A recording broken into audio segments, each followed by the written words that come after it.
Bonne année. Vraiment, on a présenté Papa John et Maman Lolo. Voilà. C'est vraiment un couple ami, mais pour nous, ils sont devenus comme des parents. Parce que nos parents, au moment où je vous parle, vos cocos sont divorcés. Donc, on n'a pas de soutien, on n'a pas d'appui. C'est le couple qui joue le rôle du parrain. C'est un couple ami, mais un couple qui nous a beaucoup inspirés. Ceux qui sont là-bas dans Nzamba Solo, ce n'est pas parce qu'ils sont là, ceux qui sont avec moi souvent, ma maman Sarah, ma maman Tania Layebi, Nalobakeza Bango. Des gens humbles, sans aucun vertige. On est inspiré par Papa Moïse. Dis-moi vertige, on est inspiré par Papa Moïse. Donc des gens humbles. Quand Dieu lui fait monter à Tikali, moi rien ne change, rien ne modifie son comportement, ses attitudes, elle reste où il reste la même personne. En dehors de ça, c'est un couple modèle, non seulement pour nous, mais pour beaucoup de couples. Et même nos amis, nous ont été fidèles na bango. Et biso, tous les fidèles adoptifs na bango. Parce que baza vraiment plus qu'une famille, plus que des parents, plus que des amis pour Nabiso. Vraiment, Papa John, Koya na yo na Kishasa Toloba qui t'ont raté l'opportunité.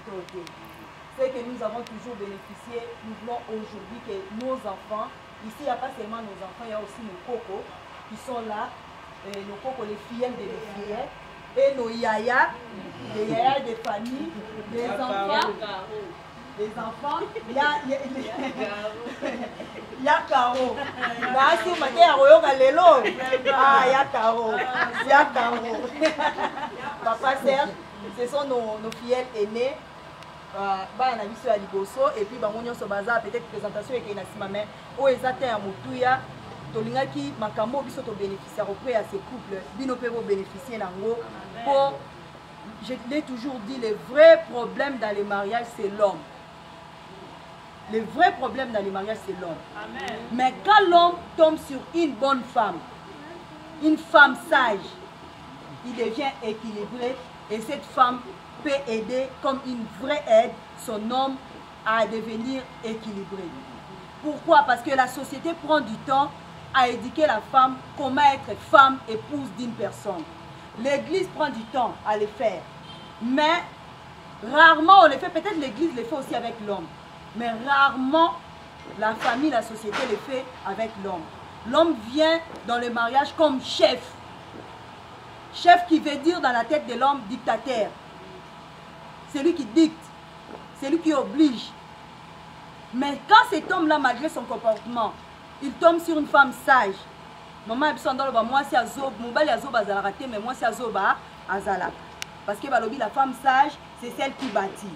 Donc c'est l'insensé qui renverse. C'est que moi si mobile azob azala raté, mais moi si azob, mobile maël est plutôt azala raté, parce que c'est la femme qui bâtit. Moi si azob ande azala. Sokoza maël est au bâtir. Alors nous voulons vraiment bénéficier de l'expérience il y a couple Oyo.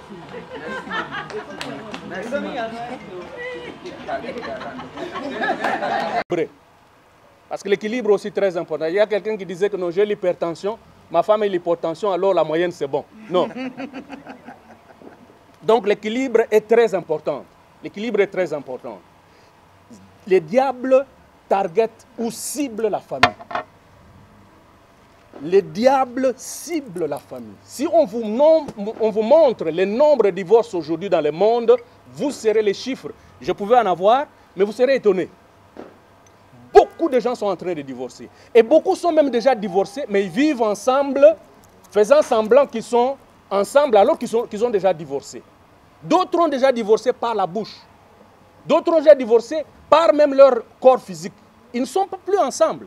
Mais ils viennent, ils voient maman Nadine, ils voient papa Moïse, ils disent nous sommes bien. Et quand bien même ils vont à l'église, ils semblent être unis alors ils ne sont pas unis. Le cœur n'y est plus. Il n'y a plus de confiance dans les deux personnes. Donc je disais que le conflit, c'est les chocs. C'est les chocs en général. Mais rassurez-vous une chose, ce qui est très important, c'est que les conflits, rassurez-vous, viendront toujours. Si vous êtes marié, si vous trouvez quelqu'un qui vous dit que dans notre couple, il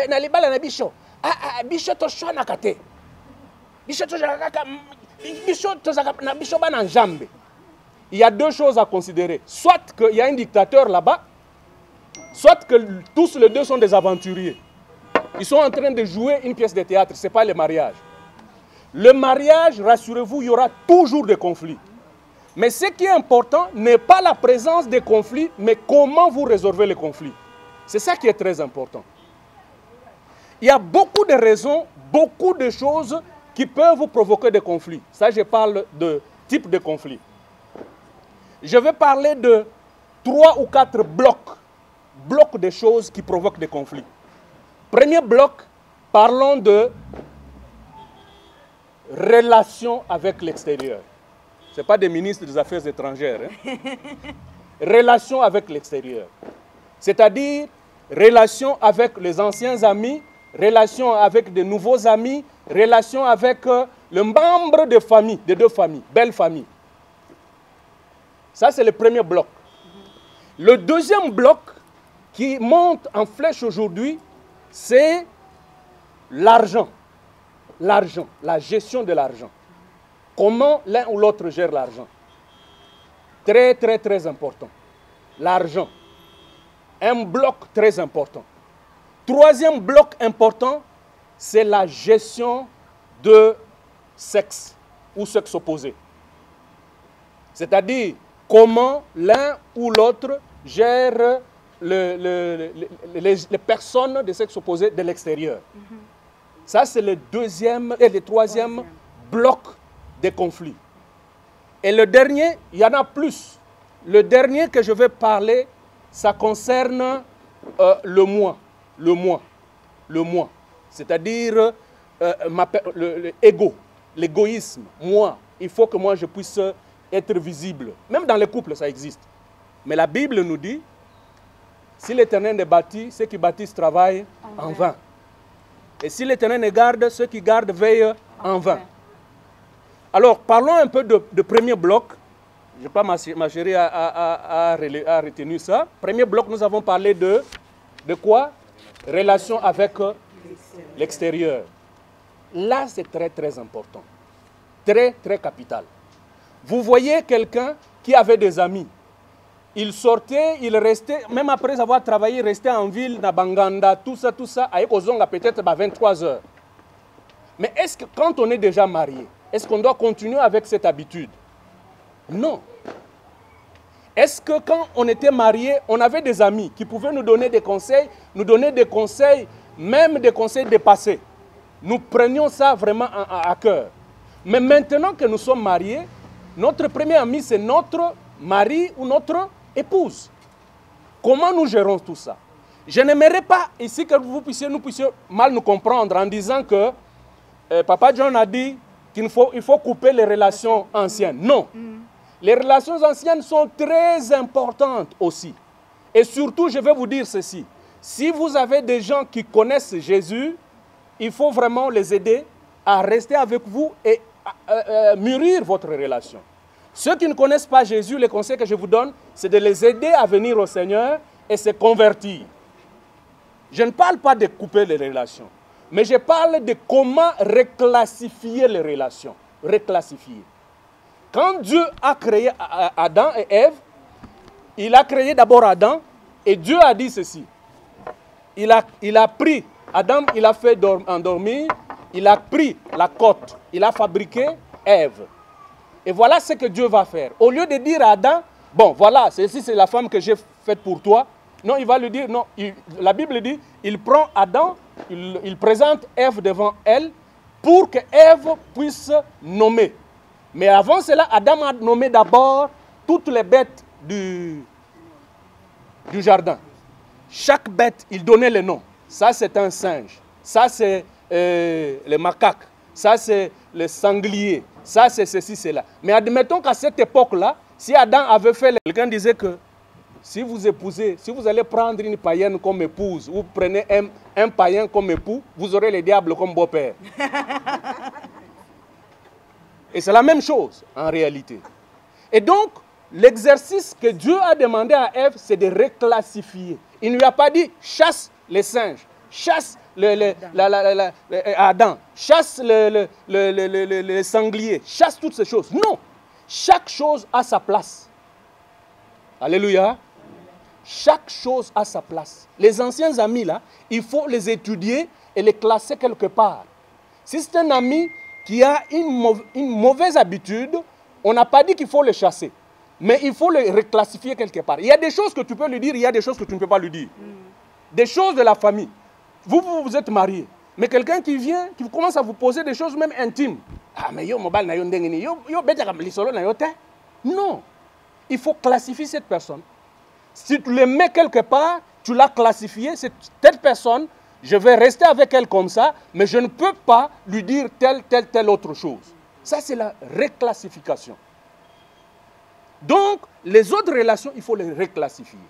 Il y a des relations aussi qui sont très capitales, qui nécessitent vraiment l'amour. C'est la belle famille. La Bible dit l'homme quittera, il s'attachera à sa femme. Cela veut dire que l'homme, il s'attache à sa femme, ils deviendront une même chair. Cela veut dire qu'ils devront avoir une complicité. Mais il y a des gens qui ont quitté, mais qui restent toujours attachés. Soit la belle-mère, la mère de madame, c'est elle qui donne des ordres. Soit c'est le papa de monsieur qui donne des ordres en famille. On m'a raconté une petite histoire là où un couple est parti en Israël. Ils sont allés fêter une fête là, après c'est combien de... Ils sont partis avec leurs enfants. Arrivés là-bas, la mère de madame est décédée. Bon, ils étaient partis avec la mère de madame. Maintenant, on dit non, il faut rapatrier le corps, parce que vous n'êtes pas d'ici.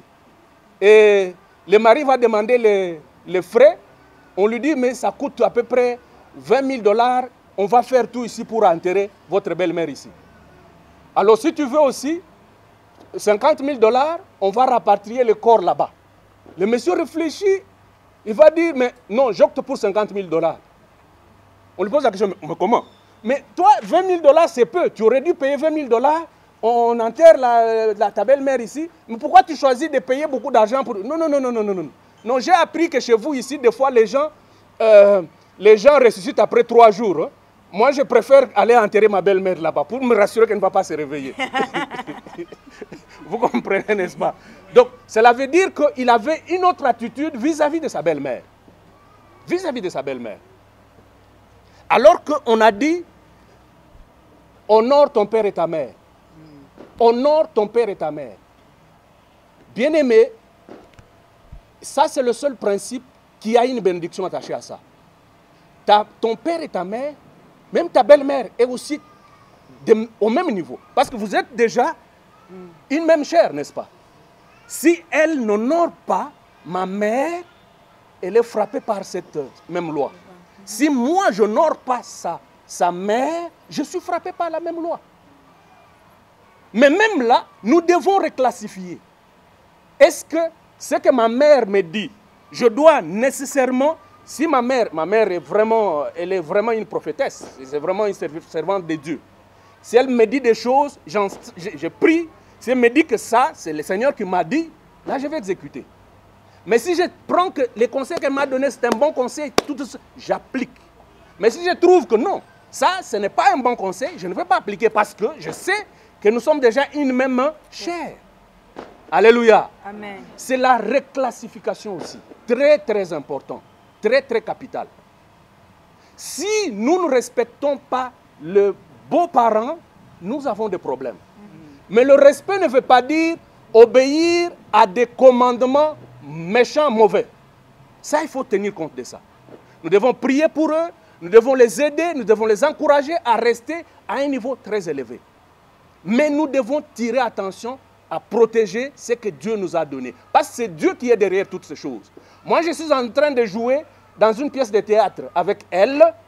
Le metteur en scène, c'est le Saint-Esprit. Quelqu'un d'autre, qui soit mon ami Moïse, qui soit quelqu'un d'autre qui vient me donner des conseils, qui ne vient pas du Saint-Esprit, est-ce que je dois appliquer cela? Non. Je ne veux pas appliquer. C'est le Saint-Esprit qui est le metteur en scène. Il y a des choses même où je me rends compte que non, ça, Si j'étais vraiment cette personne-là de l'autre époque, je n'aurais pas accepté. Je dois m'humilier parce que le Saint-Esprit me convainc, humilie-toi. La belle famille, il faut la traiter comme telle. Ma mère, il faut la traiter comme elle, comme telle. Elle a besoin de soutien, il faut l'aider, il faut l'encourager. Elle est malade, il faut faire tout. Il ne faut pas aller au-delà, il faut l'honorer. Même si les parents, même si mon père est soulard ou comment, il a droit à l'honneur. C'est possible. L'extérieur, ça peut être même des voisins. Des voisins qui viennent, qui cherchent. Vous voyez, il y a des gens, il faut tirer attention. Avec des gens qui ils n'ont rien à faire. Le matin, il est déjà là. Il est toujours permanent. Quelqu'un qui est toujours permanent, pose-toi la question, soit que cette personne est envoyée par Dieu, ou soit elle est envoyée par le diable. Mais il faut bien tirer attention, il faut bien prier pour savoir si cette personne est vraiment de Dieu ou de Satan. Si c'est une personne de Satan, il faut la reclassifier. Demander à un serviteur de Dieu de prier pour elle, tu pries pour elle, et cette personne peut se convertir. Parce que de telles personnes, ce sont des personnes qui créent des dégâts terribles dans des couples. Des dégâts terribles. Des gens qui sont toujours permanents, toujours prêts, mais ils vous posent toujours des petites questions. Ah, mais mbouloyo, bokanisini, bokasala nini? Hein? Bokasala makamushu, bokasala te, hein? Kabali cholote. Kabali cholo. Et tout ça, c'est pour tirer et aller utiliser ça contre vous. Vraiment, tirez attention. Le deuxième groupe, nous avons parlé de l'argent. L'argent. L'argent. L'argent. Comment nous gérons l'argent? Comment nous gérons l'argent? L'argent qui entre. Il ne faut pas que nous puissions savoir que non, la source qui fait entrer l'argent, c'est celle-là qui a la dernière décision. Non. Tu peux être l'homme qui produit l'argent, mais si tu es... Il y a des hommes, je connais un ami, on a même voyagé avec lui, on est arrivé quelque part, j'ai vu seulement comment mon ami dépensait l'argent, j'ai eu pitié de lui. Donc c'est-à-dire tout ce qui passait. D'ailleurs, on était assis, donc on était aux États-Unis, hein, donc il est sur une table, il commande ceci, et puis on enlève, on va ceci, il commande, il dépense l'argent comme vous n'avez pas l'idée. Si tu es un homme comme ça, tu dois être humble de dire non, ma femme doit gérer notre argent. Et puis à ce sens-là, tu vas prendre tout ce que tu as pour déposer entre les mains de ta femme pour gérer comme il le faut. Alléluia. Amen. Mais c'est les sœurs qui ont répondu. Amen. Ma frère, va répondre quoi? Va répondre quoi, ma frère? Amen, Amen ma frère. Et rassurez-vous, rassurez-vous, j'étais étonné. J'étais très étonné. Un jeune frère qui venait de terminer, que j'ai encadré, qui a terminé quelques années, qui vient me dire, ce jeune frère venait de me parler, mais j'ai trouvé ça sincère. Il me dit, mais tu es mon grand frère. Et c'est parmi des gens qu'on a gagné au Seigneur, qu'on a aidé à grandir aussi dans la foi. Qui me dit, je vais te dire quelque chose. Malheureusement, cette sœur-là est décédée. Hein. C'est quand cette sœur était vraiment malade, on a tout fait, mais elle est décédée. Il me dit, imagine-toi que moi je gagne, tu connais mes ressources, parce que c'est pratiquement moi qui étais son chef, je lui payais d'ailleurs. Tu connais mes ressources, l'argent que je gagne. Mais moi-même, je suis étonné de voir ce que mon épouse fait avec l'argent que nous avons. Je vais t'informer que nous venons d'acheter une parcelle à Mongafula. Et moi, je ne pouvais même pas me rendre compte, cette sœur épargnée. Et moi, je ne me rendais même pas compte. Et jusqu'à la fin, il me dit, nous devons acheter la parcelle. Avec tout l'argent que nous gagnons, nous devons acheter. Et nous avons acheté une parcelle. Elle a même commencé à construire. Et ce frère me parlait avec un cœur très profond, sincère, et j'étais touché. Il faut que dans votre couple, sœur aussi, que le frère ait confiance à vous confier sur ces choses. Ce n'est pas toujours que, non, voilà, mbongo ebima, mbongo ebima, mbongo. On m'a dit na mesa, mbongo ebima. Mbongo ebimi, ezakaka osomba bino bozoke kabelo bozoke musika. Hein? Nguba. Tosomba nguba. Ngubeleki boudin. Et puis l'argent part, tu ne sais même pas comment l'argent part. Et si tu es si tu es la sœur et tu sais que, tu connais mes ressources, l'argent que je gagne, mais si tu es l'homme qui produit l'argent, c'est celle-là qui a la dernière décision. Non. Tu peux être l'homme qui produit l'argent, mais si tu es l'homme qui gagne l'argent, il faut que tu saches que l'argent part. Et puis l'argent part, tu ne sais même pas comment l'argent part. Et si tu es parmi les... Si tu es la sœur et tu sais que toi, tu ne sais pas bien gérer, il faut être sincère avec ton mari. Parce qu'il ne faut pas que ton mari perde confiance en toi. S'il perd la confiance en toi, c'est très dangereux. Et il faut être sincère, lui dire, voilà, nous pouvons faire ça, comme ça, comme ça, comme ça. Et donc, la gestion de l'argent est vraiment parmi des choses qui créent beaucoup de conflits aujourd'hui. Beaucoup de couples ont ces problèmes. Même si c'est ce que vous mais il faut tout gérer en haut, vraiment de façon avec, qu'est-ce que je peux dire, avec des codes. On s'est dit, voilà, mbongoye, 30% ça doit être pour les loyers, parce que le loyer ne doit pas dépasser 30%. Ça, vous le savez. Les 30% des revenus. Je parle de tous les revenus. Si la sœur amène $100, le frère amène $200, vous mettez ensemble, le loyer ne doit pas dépasser 30% de votre revenu. Si vous êtes dans 30%, faites un effort pour trouver le loyer qui convient. Il faut aussi faire l'épargne. Il faut penser à toutes ces choses. La maman, la sœur a besoin d'acheter le cabello. Ce n'est pas mauvais, il faut acheter. Mais il faut prévoir tout ça. Et puis vous prévoyez, quand par exemple, pour les parents, qu'est-ce que nous pouvons aussi penser et faire pour les parents? Il ne faut pas oublier tout ça. Les membres de la famille. Quand quelqu'un arrive, ce n'est pas que, frère, tu as trouvé en route les membres de la famille, tu as sorti toute l'enveloppe que tu as donnée. Et puis tu informes seulement la sœur. Vous devez vous mettre une certaine codification. Vous dites par exemple, comme nous recevons $300 par mois, mon mari, tu as droit à juste peut-être $100 que tu peux dépenser sans m'informer, mais quand on se voit, tu me dis que nous avons fait telle autre dépense. Parce que pourquoi? Parce que ce qui est mauvais, c'est que quand la sœur apprend que l'argent a été sorti, tel montant, au-delà de ce que vous êtes entendu, ça peut être un sujet de conflit. C'est la même chose avec la sœur. Si vous vous comportez comme ça, vous n'aurez pas beaucoup de problèmes dans votre couple. L'argent, et il faut éviter de vous comporter ou de dire, d'utiliser la loi. Je me justifie. D'utiliser la loi. Donc, c'est-à-dire que quelque part, le frère commence, si même le frère ne travaille pas, c'est la sœur qui apporte l'argent, le frère commence à dire, à taper sur la loi. Tu sais que dans cette maison ici, nous sommes mariés sur le régime de communauté de biens. Quand un couple commence à vous dire ça, même par intention, par des gestes, ce n'est pas bon.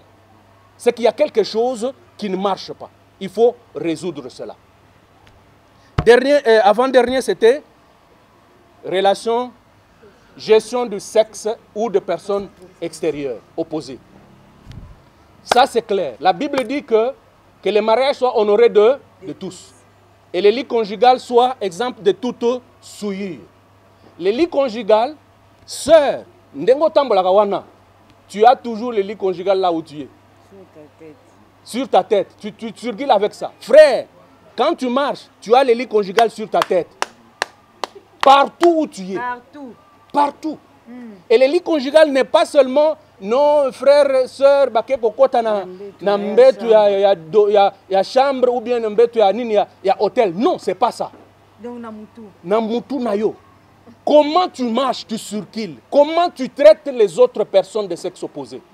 Si par exemple, toi, tu étais vraiment sans-foutiste, tu fais te faire toucher n'importe où par quelqu'un d'autre quand tu étais encore fiancé, mais tu es marié. Il faut la déontologie des mariés. Est-ce que ce que l'autre personne est en train de faire sur toi, même si ce n'est pas d'un niveau très avancé, est-ce que si quelqu'un d'autre est avec toi, est-ce que cette personne serait d'accord avec toi? Si Jésus était là, est-ce que Jésus serait d'accord avec toi? Non. Il ne faut pas faire comme ce couple-là qui venait de se marier. Quelques jours après, le mari vient en train de... Il avait une mine là bizarre. Et puis, sa femme lui pose la question. Mais chérie, qu'est-ce qui se passe? Mais j'ai un problème, chérie. Quel problème? Non, mais ne dis même pas ça parce que nous sommes déjà mariés. Tu sais que le pasteur avait dit que nous sommes une même chair, non? Si tu as le problème, c'est le mien. Alors, quel est le problème? Oui, j'ai compris, chérie. Nous avons un problème. Quel est le problème? Notre secrétaire est tombée enceinte de nous. Non, ça ne doit même pas être nommé parmi les enfants de Dieu. Ça ne doit pas être nommé parmi les enfants de Dieu.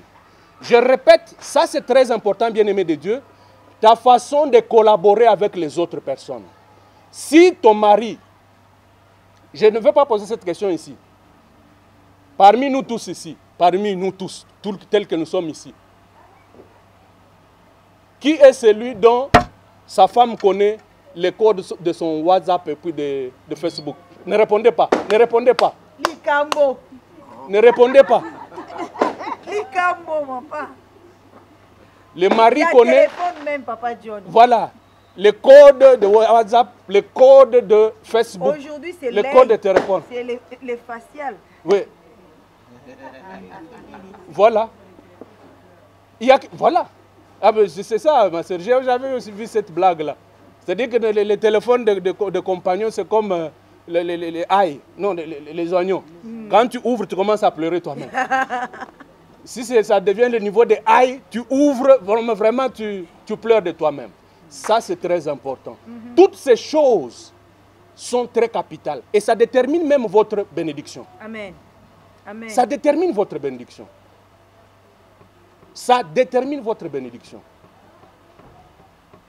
Alors, comme nous n'avons pas de temps, parlons du dernier groupe. C'est le groupe de ego. Ego, c'est-à-dire le moi. L'égoïsme. Je veux paraître, je veux. Dans les couples, si ça commence à jouer, et c'est là qu'il y a la compétition et comparaison. Non, toi tu as donné dans ta famille, tu as donné tel montant. Moi aussi, je dois avoir tel montant dans ma famille. Non, toi tu as fait ceci, toi tu as fait cela. Ou parce que Papa Moïse a acheté quelque chose à Maman Nadine, mais tu n'as pas vu que Papa Moïse a acheté à Maman Nadine tel bijou. Et pourquoi toi tu ne peux pas le faire aussi pour moi? Et puis ça devient même un sujet de conflit. Parce que papa tel a fait tel à tel, ou parce que telle soeur, telle maman a fait cela à son mari, toi aussi pourquoi tu ne peux pas faire ça? Il y a un couple ils allaient à l'église. Ils arrivent à l'église, cette fois-là, c'est un dimanche matin. Le premier, la soeur, dès qu'ils sont descendus de leur véhicule, maintenant il y a un autre couple qui arrive rapidement avec le véhicule. Ils arrêtent le véhicule et puis le mari sort vraiment directement de sa voiture. Il va ouvrir la portière de la voiture du côté de sa femme. Et puis, ils viennent maintenant rapidement pour saluer le couple qui était là, le couple A, qui était là avant. Ils les saluent vraiment chaleureusement.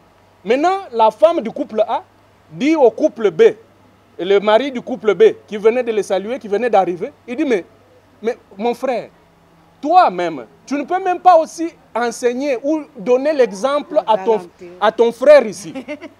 À ton frère ici. Vraiment, moi je ne comprends pas. Il dit, mais quelle leçon, ma soeur, que je peux... Nous sommes toujours les frères et sœurs, non? Je peux toujours intervenir. Quelle leçon? Je donne un exemple. Toi, quand tu es venu, tu es arrivé ici. Tu vois ce que tu as fait? Il dit, qu'est-ce que j'ai fait, ma soeur? Mais tu es descendu pour aller ouvrir la portière de la voiture de ta femme. Ton frère ici, est-ce qu'il peut le faire? Il n'est pas galant. Et le frère dit, oh ma soeur, pardonne-moi. Si je suis descendu, c'est parce que cette portière-là ne s'ouvre que dans l'extérieur. Vous comprenez, n'est-ce pas? On est en train de voir quelque chose qui n'existe pas. On est en train de courir vers de l'or alors qu'il n'est pas de l'or. C'est vraiment quelque chose qui brille, mais qui n'est pas vraiment ce qu'on pense. Votre couple, il ne doit pas y avoir de comparaison. Donc tel couple a acheté tel, nous devons aussi le faire. Tel couple, non, chacun a son temps. Dieu utilise la mesure de chacun. Dans le royaume de Dieu, il n'y a pas de mesure de comparaison entre les gens. Vous, tel que vous êtes unique à vous-même. Il y a même une femme, des conflits dans la maison. La femme dit à son mari, toujours des comparaisons. Il dit à son mari, mais son mari voulait partir au travail. Il dit, mais chérie, je suis en train d'aller au travail. Il dit, mais tu dis ici que tu travailles dans la boulangerie. Combien de pain tu nous as déjà amené ici à la maison? Le mari était choqué le matin avant d'aller au travail. Lui aussi réplique, il dit, mais toi aussi, nous restons ici avec ton petit frère qui travaille à la pompe funèbre. Combien de cadavres nous a déjà amenés ici? Vous comprenez comment vous pouvez arriver dans la comparaison, au niveau de comparaison. des comparaisons qui ne tiennent même pas debout. Et je veux dire, rassurez-vous.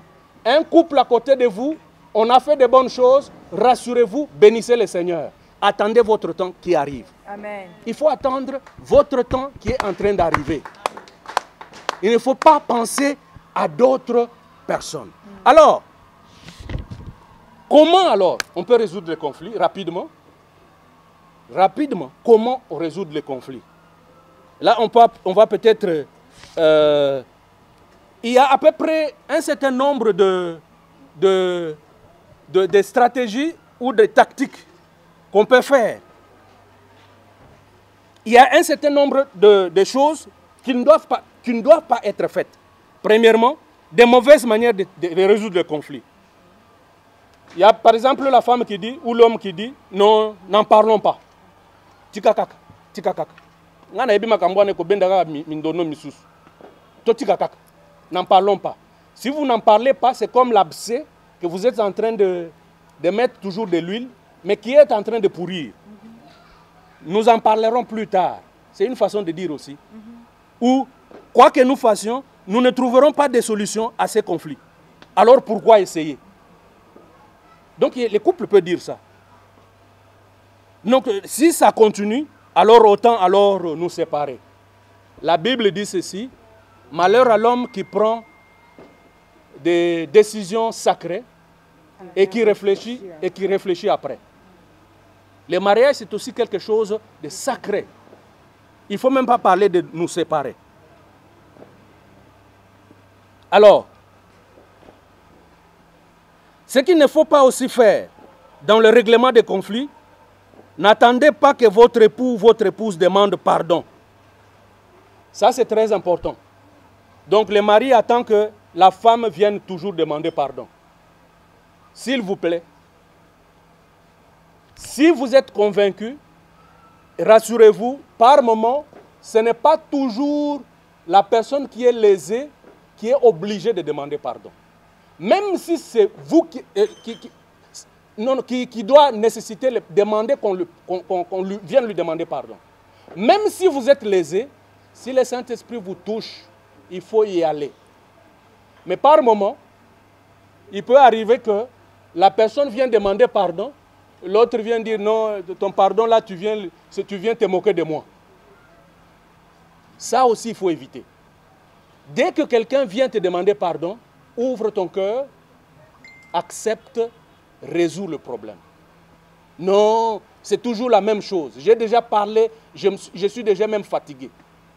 Depuis 2012, tu te souviens, 2012, quand nous étions partis, Namaya Pembe, hein? Période Ouana, Ozokanisat. Donc tu sais ce que tu m'as fait. Tu n'as même pas encore pardonné. Or, vous ne pouvez pas bâtir votre foyer sur base de manque de pardon. Autre chose, ne vous prenez pas à la personne. Quand il y a le conflit, il ne faut pas vous prendre à la personne. Il ne faut pas avoir, ce n'est pas la personne qui est vraiment, il ne faut pas confondre entre le problème et la personne. La personne est la personne. Le problème est là. Il faut traiter le problème comme le problème, mais la personne reste la personne. Et puis, ne refusez pas d'aller jusqu'au bout, jusqu'en demandant comment vous pouvez résoudre les problèmes. Alors, j'aimerais résumer le reste en disant, il y a une approche qui est tout à fait simple. L'approche simple. C'est-à-dire, identifier un problème, il faut d'abord vous mettre d'accord, est-ce que c'est un problème? Parce que beaucoup de problèmes que les couples vivent ne sont pas des problèmes. Ils disent la même chose, mais seulement le ton qui est utilisé qui n'est pas bien utilisé. Vous vous rendez compte quand vous mettez les problèmes sur table, vous vous rendez compte qu'il n'y a même pas de problème. Avant même de commencer à les résoudre, il n'y a pas de problème. Et puis vous demandez pardon. Ça peut être tout simplement qu'il y avait un problème de communication. L'autre personne qui est venue te dire ceci, cela, n'avait pas dit la vraie. Et vous vous rendez compte que vous videz tous les problèmes avant même que vous puissiez commencer à les résoudre. Donc la première des choses, c'est étudier les problèmes. C'est quoi? Dès sa genèse, c'est quoi d'abord? Quel est le problème que nous avons ici? N'évitez pas de vous poser ces problèmes, de cette question-là. Quel est le problème?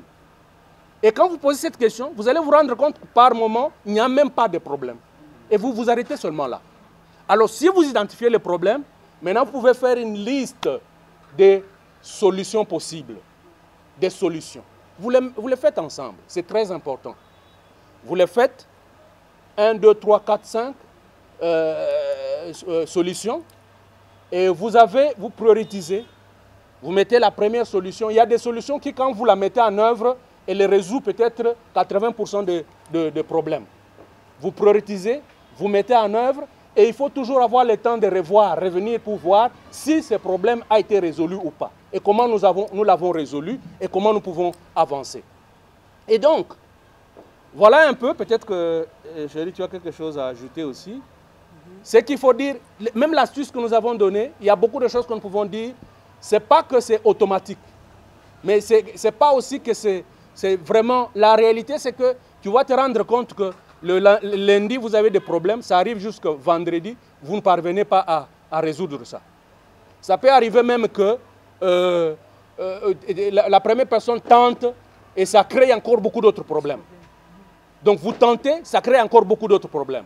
Ce n'est pas aussi la fin du monde. Quand il y a les problèmes, ce n'est pas aussi le moment qu'il faut commencer à punir l'autre. Moi, par exemple, je donne un témoignage. Quand nous avons un conflit, nous avons des conflits qui arrivent même jusqu'à 3, 4, 5 jours. Hein. Ça arrive. Oui, ça arrive. Mais pendant ce temps-là, mon constat, c'est que si c'est le temps de manger, je mange même mieux que pendant qu'on n'avait pas de conflit. Cela ne veut pas dire que je dois chercher des conflits. On prend soin de moi plus que même avant le conflit. Donc, mon épouse, elle fait tout pour que je sois à l'aise. Bon, ça c'est mon cas. Peut-être je ne sais pas votre cas. Et je veux conseiller les sœurs, quand il y a les conflits, évitez de punir l'autre. On ne se punit pas. On ne se punit pas dans les mariages. Oh non, mais on ne se parle pas bien. Donc il rentre comme ça, il demande, mais il n'y a même pas à manger ici. Mais il y a une place, non, ça c'est dangereux. Et puis le lendemain, si tu le vois en train de manger ailleurs, tu vas dire quoi? On ne punit pas. On ne punit pas. Quand il y a le conflit, c'est un moment dangereux. L'ennemi est toujours proche. Et là, la Bible dit qu'il cherche qui dévorer. C'est le moment que vous devez tirer bien attention. Soit résolvez votre problème, ne punissez pas votre partenaire et résolvez vite le problème et revenez à la normale. Chérie, tu as quelque chose à dire? Oui, je voulais compléter quelque chose. Et là, je voulais plus attirer l'attention des frères. Je veux vous donner un secret. Les mamans, elles sont comme ceci. Et elles peuvent avoir tort. Il y a un problème, elle a mal agi, elle a tort. Mais elles n'ont jamais ce courage-là de faire le premier pas, d'initier les débats. Amen, les papas. Amen. Donc, même si vous êtes lésés, en tout cas par amour pour votre couple, par amour pour préserver la scène que le Saint-Esprit est en train de mettre en œuvre, faites toujours le premier pas d'initier les dialogues. D'initier les dialogues parce que vous vous rendrez compte et la colère de la sœur peut s'amplifier parce que tu es fâché. Elle t'a offensé. Tu te fâches. Elle se fâche encore parce que tu es fâché. C'est ce qu'on appelle des conflits en série. Donc c'est comme si toi tu n'as pas le droit de te fâcher. Mais les mamans, je ne dis pas ça pour vous entêter, hein? Pour vous entêter à faire n'importe quoi et puis dire non, moi je vais rester dans mon coin, je vais attendre. Non, ce n'est pas ça. Il faut souvent aussi avoir ce courage-là d'initier les dialogues et puis résoudre les conflits et passer à l'essentiel. Amen. Amen.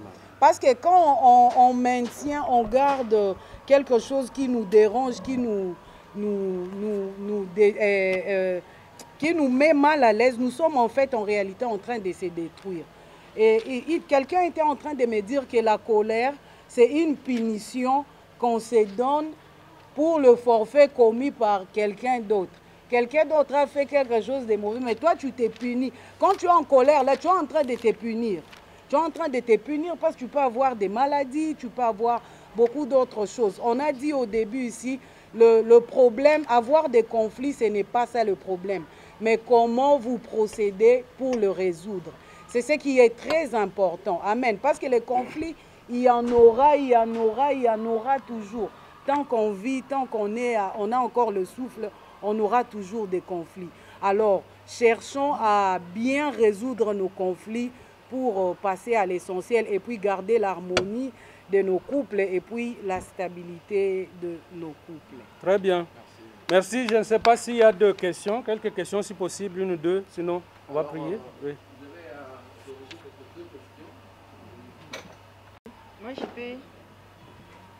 Moi également j'ai une question. Papa John, j'aimerais savoir quelle est la place.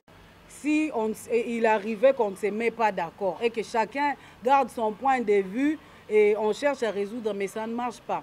On a dit au début ici que les mariages, c'est pour les enfants de Dieu. Amen.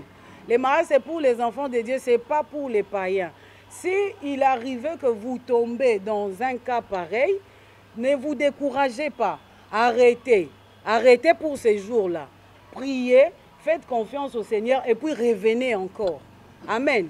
Revenez encore et tentez, vous finirez toujours par avoir un compromis. Avec l'aide de Dieu, bien sûr.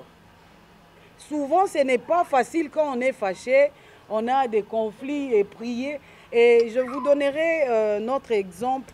Quand on s'est marié au début, au moins on a fâché, mon frère, avant tout ça. Quand tu es fâché et puis on te dit, il faut prier. Prie d'abord, on veut parler, mais prie. Et puis il me demande, moi j'ai prié. Deux fois j'ai refusé. C'était une attrape. Des fois j'ai refusé, mais quand je compris que non, je suis enfant de Dieu, quand je prie, je n'ai pas affaire à mon mari. J'ai affaire à Dieu. À Dieu, lui qui a institué les mariages. Lui qui a permis que je puisse... Parce que tout ce que nous sommes en train de vivre, c'est Dieu qui crée toutes ces circonstances-là. Donc ce n'est pas un hasard que le Seigneur a permis que tu puisses être là. Dis-toi aussi, quand il y a un problème, Dieu connaît. Il connaît déjà les problèmes que vous aurez le vendredi prochain. Amen. Amen. Il connaît déjà. Donc, tant que toi tu es là, tu demeures et là tu ne sais pas ce qui va arriver, mais lui il connaît déjà. Parce que c'est lui qui sait voir notre futur. Quand des cas comme ça arrivent, vous priez, vous laissez et puis vous revenez. Ne tombez pas. Pardon? Oui, ça c'est les premiers jours. Revenez. Deuxième jour, troisième jour, vous finirez par vous mettre d'accord. Et puis si vous ne vous mettez pas d'accord, vous avez fait beaucoup de tentatives. Là, dans ces cas-là, vous pouvez chercher un serviteur de Dieu et à qui vous faites confiance pour partager. Et puis, il peut voir comment vous aider, soit avec des conseils pour changer la vie de l'un ou de l'autre. Et puis avancer. Mais tentez d'abord vous-même. Parce que souvent, la solution est cachée en nous. Amen. La solution est cachée en nous. Souvent, on a tendance à croire que quand il y a un petit rien comme ça, vite, il faut aller voir les autres. Non, on a toujours des solutions que le Seigneur met en nous, que le Saint-Esprit peut mettre en nous. Donc, tentez une première fois, une deuxième, une troisième fois. Quand ça ne marche pas toujours, vous pouvez alors approcher un serviteur de Dieu, pas n'importe qui. Il faut tirer attention avec le problème du couple qui approchait, parce que tu peux penser, si c'est un faux serviteur de Dieu, il peut ajouter d'autres combats, accentuant encore ce que vous êtes en train de vivre. Je vois le papa Moïse qui regarde la montre. On est déjà... Mais je voulais dire ceci, comme mon épouse a dit, les parrains sont très importants parce que vous avez vos parrains. Et même, il faut, quand vous ne parvenez pas à vous mettre d'accord, vraiment, vous allez voir les serviteurs de Dieu qui nécessairement doit être votre parrain en premier lieu. Et c'est le parent qui peut vous aider à ce moment-là pour résoudre le problème. Et pour la prière occupe une place très importante. Comme ici, nous n'en parlions pas du rôle de prière dans le couple, on n'a pas vraiment mis beaucoup d'accent, mais c'est vraiment très capital. Il faut vraiment mettre l'accent sur la prière. Le culte familial fait beaucoup de choses que nous ne connaissons pas, mais que le Seigneur résout seulement parce que ce couple-là prie. Il faut avoir le temps de prier avec les enfants, mais il faut aussi avoir le temps de prier à deux. De prier à deux, c'est très, très important. De lire la Bible aussi à deux. De lire la Bible en famille, c'est très, très important. Surtout pendant ce temps que nous allons vers la fin des temps, le diable a sorti tous les missiles possibles pour détruire les familles. Et si vous ne vous tirez pas attention, vous aurez des problèmes. Merci beaucoup pour votre